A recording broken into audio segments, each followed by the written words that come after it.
My fiancée never wore her engagement ring to work. When I asked why, she said, "It's not professional, and I don't owe anyone my relationship status." I let it go.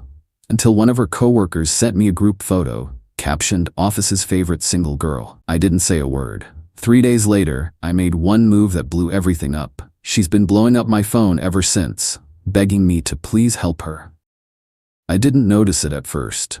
You'd think a man would immediately spot when his fiancée isn't wearing the $18,500 engagement ring he saved for 2 years to buy her.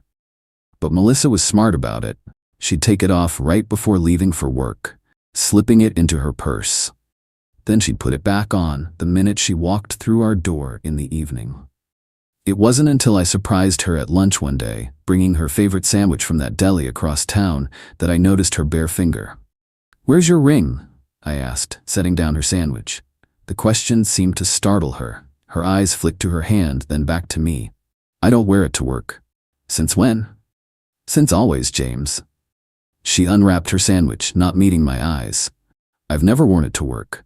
I sat there stunned, trying to process this. We'd been engaged for 7 months. She'd never once mentioned this habit. "Is there a reason why?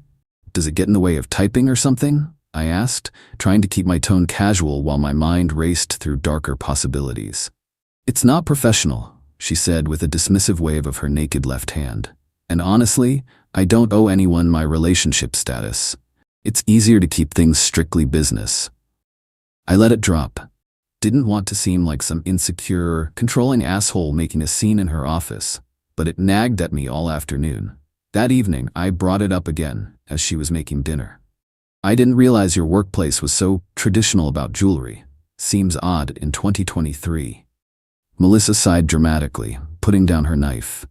"James, you're overthinking this. Lots of professional women don't wear engagement rings to work. It changes how male colleagues treat you. It's my choice." "Sure, I respect that. Just wish you'd mentioned it." She rolled her eyes.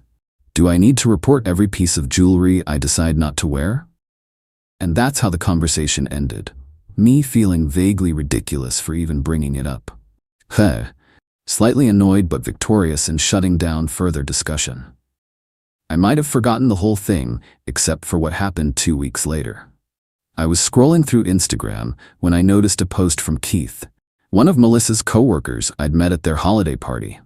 It was a group photo from some office happy hour. There was Melissa, center of the group, cocktail in hand, laughing. The caption read, "Thursday drinks with the team. Office's favorite single girl showing us how it's done. #workfamily, #thirsty Thursday." Single girl. I stared at those 2 words until my vision blurred.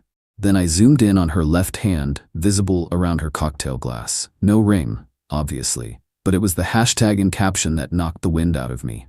This wasn't just about not wearing a ring. She was actively presenting herself as single. That night, when Melissa came home, the ring was right there on her finger, as always. She kissed me hello, casual as could be. I didn't confront her, didn't mention the photo. Instead, I watched and waited. The next morning, sure enough, right before leaving, she slipped the ring off and tucked it away in her purse. "Have a great day, babe," she called, door closing behind her. I sat at our kitchen counter for a long time after she left. We'd been together for 3 years before I proposed, lived together for 2. I thought I knew her. Now I wondered what else I might have missed. That afternoon, I called my buddy Eric, who works in the same industry as Melissa, corporate consulting. I described the situation without identifying details. "Man, that's not normal," Eric said bluntly.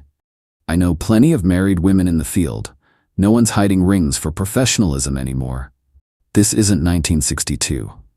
"That's what I thought," I replied. "Look, I don't want to put ideas in your head, but you might want to dig a little deeper." I didn't need any encouragement there. That evening, while Melissa was in the shower, I did something I'm not proud of. I checked her phone. Never done that before. Always respected her privacy.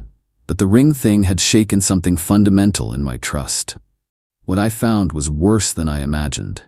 A separate Instagram account I didn't know about. A Tinder profile, active as recently as last week. And text conversations with men, including Keith from the office, that made it clear she wasn't just presenting as single. She was acting single. I took screenshots of everything, emailed them to myself, then put her phone back exactly as I'd found it. When she came out of the shower, I managed to act normal, somehow. For the next 2 days, I lived in a state of cold, calculated fury. I didn't yell, didn't confront her. Every evening, she'd walk in with that ring on her finger, kiss me, ask about my day, and I'd pretend everything was fine. All while planning my exit. On the 3rd day, I made my move. I waited until she left for work, ring tucked safely in her purse. Then I packed my essential belongings, loaded them into my truck, and drove to the bank. See, I'd been saving for our wedding. A separate account with $42,000 set aside for the venue, catering, honeymoon, all of it. Melissa knew about this account, but didn't have access. What she didn't know was that last month, I'd added her name to it as a surprise. I'd planned to tell her at dinner that weekend, give her full access to the wedding funds so she could book whatever she wanted. Some surprise, huh? At the bank, I closed the account completely. Every penny back into my personal account that she couldn't touch. Then I drove to my buddy Mark's lake house. He'd agreed to let me crash there until I figured things out. At 2:17 p.m., the text started. James, what the hell did you do? The wedding venue just called. They said our payment bounced. I called the bank and they said the account is closed. Answer your phone right now. I didn't respond, just watched the notifications pile up. By evening, her tone had changed. James, please talk to me. I don't understand what's happening. Whatever you think is going on, we can fix this. Just call me back. I love you. Please don't do this. The next day, she must have gone home during lunch and discovered some of my things missing. That's when the panic really set in. You moved out without even talking to me? What the hell is wrong with you? This is insane. You can't just throw away 3 years over nothing. Please, James, I'm begging you. Whatever this is about, we can work it out.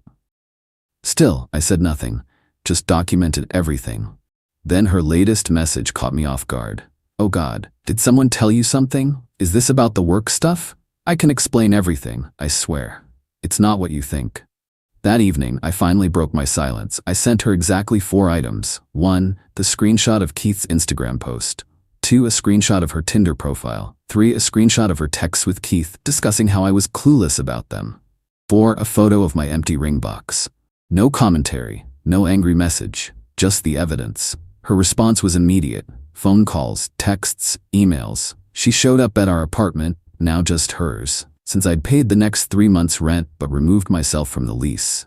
When she couldn't find me, she started contacting my friends, family, even my boss. Hysterical, crying, begging people to tell her where I was. Nobody did. Because nobody knew. Except Mark, who's been my best friend since 5th grade and would sooner cut off his own arm than betray me. 3 days of silence from me, and her messages took on a desperate edge. My credit card is maxed out, and now I can't even buy groceries. I was counting on the joint account for the rent next week. Please help me. I'm scared. Keith just told me they're letting me go at work. Someone sent those screenshots to HR. Was that you? How could you do this to me? My parents won't even talk to me. What did you tell them? For the record, I didn't send anything to HR or her parents. Didn't have to. Turns out Keith panicked when he saw I had their texts and confessed everything to their boss, trying to get ahead of it. And Melissa's parents? They figured it out when she called them hysterical about me emptying our wedding account. Her father called me directly, and I answered his call.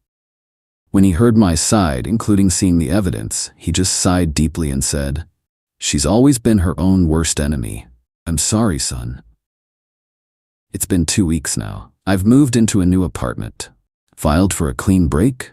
Thankfully, we weren't married yet, so it's just a matter of separating our few joint possessions. I kept the furniture I'd brought into the relationship. Let her keep the stuff we bought together. Fair is fair. The ring? Still in my truck's glove compartment. Part of me wants to sell it and recoup some losses. Another part wants to keep it as a reminder. Even people who look at you with tearful joy when accepting a proposal can be living a double life. Last night, I finally answered one of her calls. Not out of weakness or forgiveness, just to put an end to it. "What do you want, Melissa?" She was crying. "I need help, James. They're threatening eviction. My cards are all maxed out. I've got no one else to turn to." "You had me," I said quietly. A man who loved you enough to buy you a ring you didn't wear and save for a wedding you never intended to go through with. And you threw it away. Those are your choices, not mine. I made a terrible mistake, she sobbed. I was confused and stupid. We can fix this. There's no we anymore, Melissa. Figure it out yourself. I hung up and blocked her number. Then I poured myself 2 fingers of whiskey and finally felt something like peace settling in. The worst part of betrayal isn't the lies they tell you, it's the truth they reveal about themselves. Melissa showed me who she really was, not through her words, but through her actions, and I believed her. Sometimes the most powerful move you can make isn't a confrontation. It's simply walking away and closing the door behind you. Update 1 week later. I didn't expect this post to get so much attention. Thanks for all the messages of support and the awards. Several people asked for updates, so here's where things stand a week later. First, to answer the most common questions. Yes, I kept records of all the money I put into the apartment and wedding fund. No, she can't sue me for the wedding account. I checked with my lawyer before closing it. Yes, the ring is legally mine since the engagement was broken due to her infidelity. In my state, engagement rings are conditional gifts. After my last update, Melissa's attempts to contact me shifted to social media since I'd blocked her number. She's been telling a very different version of the story, claiming I financially abused her by stealing our wedding fund and leaving her without resources. A few mutual friends believed her at first until I privately showed them the evidence. The most surprising development came from Keith's wife. Yes, apparently he had one, I should say. She reached out to me on Facebook, thanking me for inadvertently exposing their affair. Turns out Keith had been feeding her and Melissa the same lines about being unhappy in his primary relationship. When everything blew up at their workplace, she found out about Melissa and several other women. She's filed for divorce and taken their kids to stay with her parents. As for Melissa's financial situation, I've heard through mutual friends that she's moved back in with her parents. Her father, who I always respected, called me again to apologize for the drama. Said he and his wife had enabled Melissa's behavior over the years and never held her accountable. Maybe this is the wake-up call she needs, he said. I appreciate his decency in a messy situation. I sold the ring yesterday, took a 30% loss on what I paid, but it's worth it to have that chapter closed. Used some of the money to book a solo trip to Montana next month. Always wanted to try fly fishing. My new apartment is coming together. Simple, clean, mine. I've reconnected with friends I'd neglected during my relationship with Melissa. Turns out she had gradually isolated me from several people who weren't good for us. In retrospect, probably because they saw through her. A buddy convinced me to join him at his boxing gym. Hitting the heavy bag 3 times a week has been the best therapy I could ask for. I'm sleeping better, thinking clearer. For those who suggested I exposed Melissa out of vindictiveness, you're missing the point. I didn't send screenshots to her workplace or blast her on social media. I simply removed myself from a fraudulent relationship and let the truth speak for itself. The domino effect that followed was the natural consequence of her own actions. The hardest part has been trusting my judgment again. I keep asking myself how I missed the signs for so long. My therapist, yes, I started seeing one, says this is normal. We see what we want to see in the people we love, until we can't ignore the reality anymore. To the guy who commented that I should have confronted her like a man instead of sneaking around.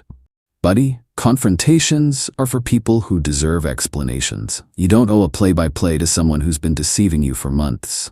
I'm not angry anymore. Just reflective. At 39, I thought I'd be married with kids by now. Instead, I'm starting over. But for the first time in a long time, I'm making choices solely based on what I want, not compromising for someone else's lies. That's freedom worth protecting. Update. 3 months later, many of you have continued checking in. So, here's a final update on how things have played out. Melissa's parents eventually put conditions on her staying with them, including therapy and getting a new job. According to her younger sister, who reached out to me last month, Melissa has been diagnosed with narcissistic personality traits and is finally getting professional help. Not my circus, not my monkeys, but I hope she finds peace. Keith's divorce is getting messy. His wife's attorney contacted me for a statement regarding what I knew about their affair. I provided only factual information, dates of texts I saw, content that specifically mentioned his marital status. No editorializing, just facts. His soon-to-be ex sent me a thank you note last week. Turns out there's a significant non-disclosure clause in their prenup that he violated by discussing their marriage with Melissa. Actions, consequences.